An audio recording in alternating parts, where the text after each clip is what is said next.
بسم اللہ الرحمن الرحیم۔ السلام علیکم عزیز طالبات،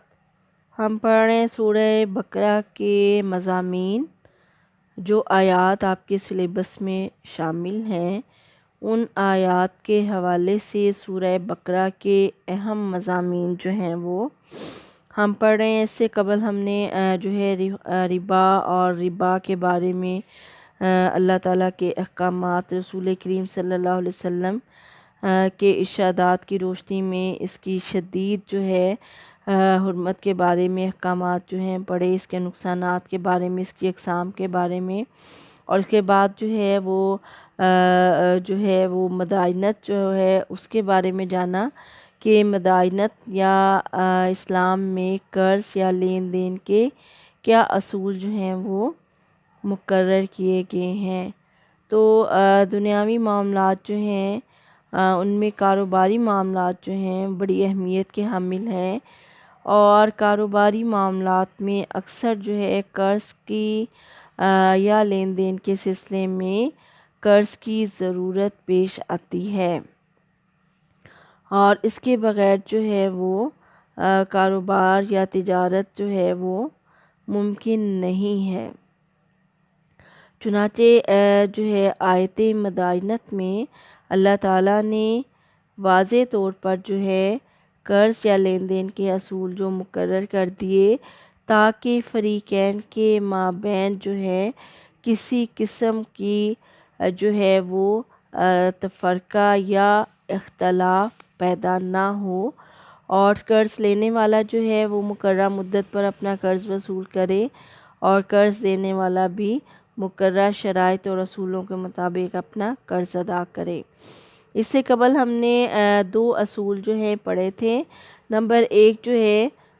مدت معین ہو کہ ادھار لین دین کا معاملہ کرتے وقت مدت کا تعین کر لینا ضروری ہے۔ ایسا نہیں ہے کہ قرض دینے والا قرض دے اور بغیر کسی مدت کے تعین کے قرض دے۔ ظاہر ہے کہ ایسا اگر ہوگا تو قرض لینے والا شخص وہ اسے قرض واپس ہی نہیں کرے گا، اور اسے یہ کہے گا کہ تم نے تو میرے لیے کوئی مدت اس کا تعین ہی نہیں کیا۔ اس لیے نبی کریم صلی اللہ علیہ وسلم نے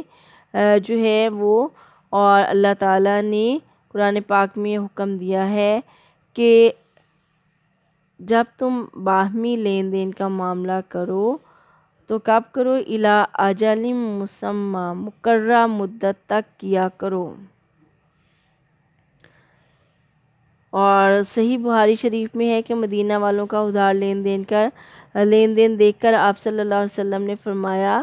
کہ ناپ تول یا وزن مقرر کر لیا کرو، بھاؤ تاؤ چکا لیا کرو، اور مدت کا فیصلہ بھی کر لیا کرو۔ مدت معین سے مراد یہ ہے کہ اس میں کوئی ابہام یا شک کی گنجائش نہ ہو۔ مثلا یہ طے پائے کہ ادائیگی فلاں سال کے فلاں مہینے کی فلاں تاریخ کو ہوگی۔ دوسرا اصول جو ہم نے پڑھا تھا کہ دستاویز لکھ لی جائے۔ اگر قرض یا ادھار خرید و فروخت کے معاملے کی تمام شرائط صحیح طریقے سے زبانی طے کر لی جائیں تو اس صورت میں بعد میں بھول یا خطا یا بدنیتی کی وجہ سے جھگڑے کا امکان وہ باقی رہتا ہے۔ اس لیے اسلام نے کہا کہ فَاكْتُبُوهُ، جو بھی شرائط طے ہوں آپس میں اس دستاویز کو لکھ لیا جائے تاکہ بعد میں کوئی اختلاف وہ پیدا نہ ہو۔ اب تیسری وہ شرط یا اصول کیا ہے کہ دستاویز کی کاتب کے لیے ہدایات، کہ جو شخص معاہدے کی یا ادھار لین دین کی شرائط کو لکھ رہا ہو، اس کی دستاویز لکھ رہا ہو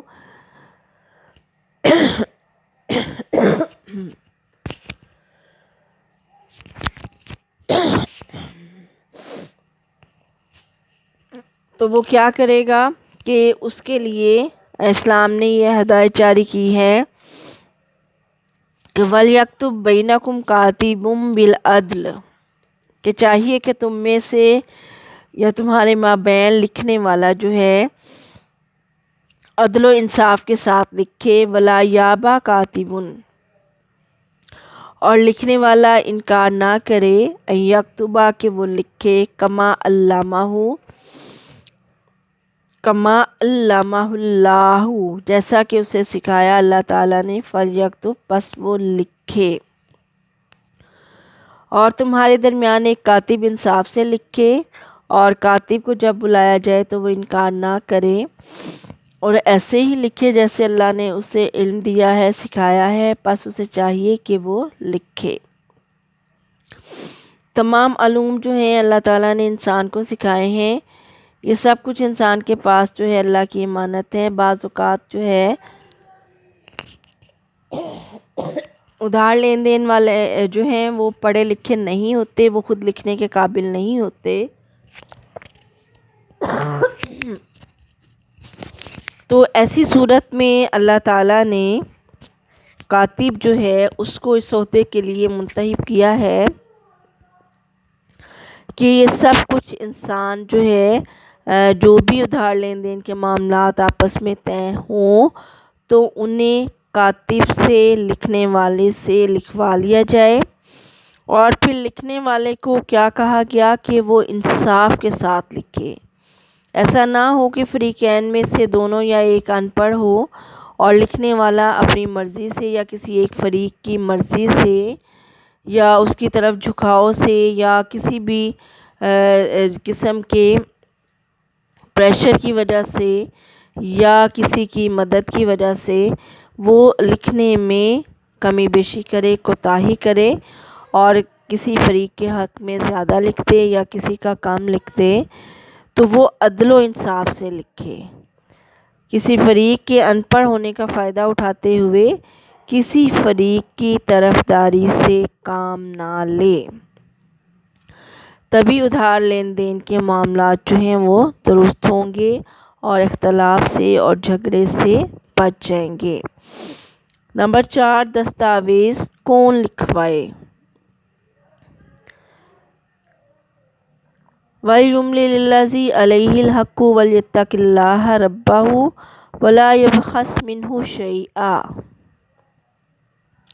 فَإِنْ كَانَ الَّذِي عَلَيْهِ الْحَقُّ سَفِيهًا أَوْ ضَعِيفًا أَوْ لَا يَسْتَطِيعُ أَنْ يُمِلَّ هُوَ فَلْيُمْلِلْ وَلِيُّهُ بِالْعَدْلِ۔ اب دیکھیں کہ دستاویز لکھوانی جو ہے وہ کس کی ذمہ داری ہے، اور لکھوائے وہ جس کے ذمہ حق ہے، اور ڈرے اللہ سے جو اس کا رب ہے اور اس حق سے کچھ نہ گھٹائے۔ تو اگر وہ جس کے ذمہ حق ہے نادان ہے یا ضعیف ہے یا ایسا نہیں کر سکتا کہ وہ املا کرائے، تو اس کا سرپرست محتمم انصاف کے ساتھ املا کروائے۔ یہ املا اس کی طرف سے اقرار نامہ ہوگا جس کے ذمہ مال، نقدی یا جنس واجب الادا ہے، لہٰذا وہ املا کرائے، یعنی وہ بولے اور کاتب لکھے، اور اسے چاہیے کہ انصاف کے ساتھ املا کرائے۔ لکھواتے وقت دوسرے فریق کی سادگی، ان پڑھ ہونے یا بھول پن ہونے کی وجہ سے اس کا ناجائز فائدہ نہ اٹھایا جائے کہ اپنی ہوشیاری یا چالاکی کی وجہ سے یا کاتب کے ساتھ ساز باز کر کے حق سے مختلف کوئی چیز لکھوا دے۔ ہاں جی، دستاویز جو ہے وہ کون لکھوائے گا؟ جس کے ذمہ حق ہے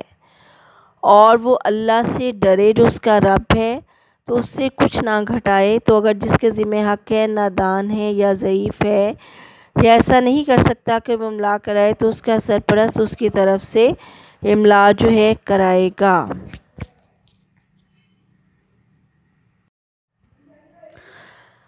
املا کروانے والا شخص کی طرف سے یہ اقرار نامہ ہوگا کہ جس کے ذمہ مال، نقدی یا جنس واجب الادا ہے،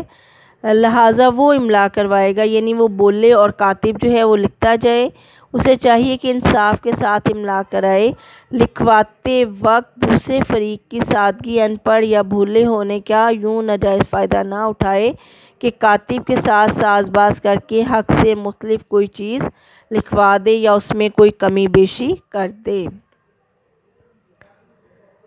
اس کے بعد نمبر 5واں اصول جو ہے مداینت کا، وہ کیا ہے کہ گواہ ٹھہرا لیے جائیں،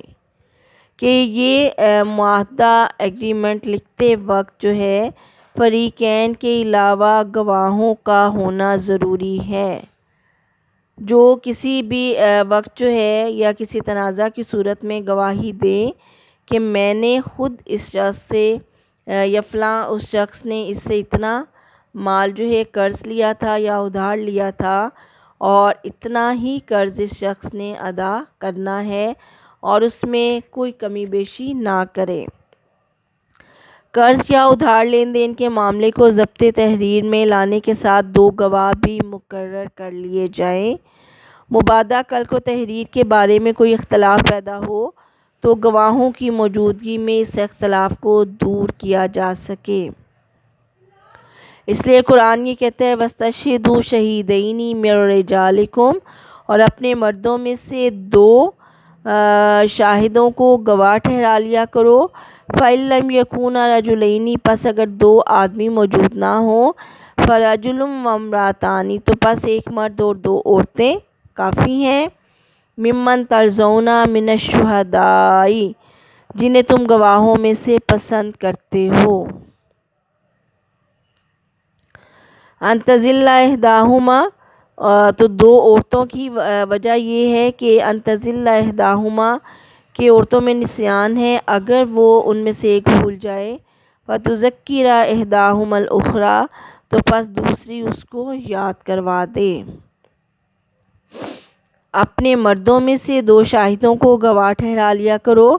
پس اگر 2 مرد نہ ہوں تو 1 مرد اور 2 عورتیں ہوں، ان شاہدوں میں سے جنہیں تم پسند کرتے ہو، جن کی ایمانداری کو تم پسند کرتے ہو، کہ ان 2 عورتوں میں سے اگر ایک بھول جائے تو دوسری جو ہے ایک دوسری کو یاد کروا دے۔ یعنی گواہ جو ہے فریقین، یعنی دونوں فریقوں کی مرضی اور پسند کے ہوں اور مرد ہوں۔ اگر 2 مرد اس وقت نہ مل سکے تو 1 مرد اور 2 عورتیں گواہ بنا لیے جائیں۔ 1 مرد کی جگہ 2 عورتوں کو گواہ ٹھہرانے کی حکمت یہ بیان کی گئی ہے کہ عورتوں میں بھول کی عادت اور نسیان کا مرض پایا جاتا ہے، اور اگر ایک عورت کچھ بھول جائے تو دوسری اس کو یاد کروا سکے۔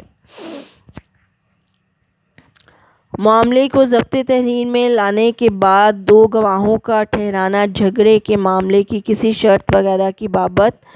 شک میں پڑنے کی گنجائش بالکل ختم ہو جاتی ہے۔ چنانچہ ارشاد باری تعالیٰ ہے ذالکم اقسط، یہ زیادہ جو ہے انصاف کے قریب ہے، عند اللہ، اللہ کے نزدیک، اقوام، قائم کرنے والا ہے، پختہ رکھنے والا ہے، للشہادتی، گواہی کو، ثبوت کو، وادنیٰ، اور زیادہ اس بات کے قریب ہے، اللہ ترتابوا، کہ تم شک میں نہ پڑو۔ یہ زیادہ قرین انصاف ہے کہ اللہ کے نزدیک اور ثبوت کو زیادہ پختہ رکھنے والا ہے اور زیادہ قریب ہے اس کے کہ تم شک میں نہ پڑو۔ حدیث شریف میں آتا ہے کہ 3 شخص ہیں جو اللہ تعالیٰ سے دعا کرتے ہیں لیکن قبول نہیں کی جاتی۔ ایک تو وہ جس کے گھر بد اخلاق عورت ہو اور وہ اسے طلاق نہ دے، دوسرا وہ شخص جو کسی یتیم کا مال اس کی بلوغت سے پہلے اس کے حوالے کر دے، تیسرا وہ شخص جو کسی کو مال قرض دے اور گواہ نہ رکھے۔ تو گویا شریعت اسلامیہ میں اور قرآن مجید میں اور احادیث نبویہ میں گواہ کا ٹھہرانا بہت ضروری ہے تاکہ ادھار کے معاملات جو ہیں ان میں کوئی اختلاف اور نزاع پیدا نہ ہو سکے۔ اب چھٹی جو ہے اس کے شرط یا اصول کی طرف آتے ہیں کہ گواہوں کو بلایا جائے تو انکار نہ کریں۔ اسٹوڈنٹس، جب آپ جو ہے اس کے اصول لکھیں گے آیتیں مدائنت کی روشنی میں، تو آپ ہر پوائنٹ کے ساتھ اس سے ریلیٹڈ آیت کا حصہ جو ہے یا آیت کا وہ حصہ لکھیں یا پھر اس کا ترجمہ جو ہے وہ ضرور لکھیں۔ جیسے گواہوں کو جب بلایا جائے تو انکار نہ کریں کہ وَلَا يَأْبَ الشُّهَدَاءُ إِذَا مَا دُعُوا، اور گواہ انکار نہ کریں جب کبھی بھی وہ بلائے جائیں۔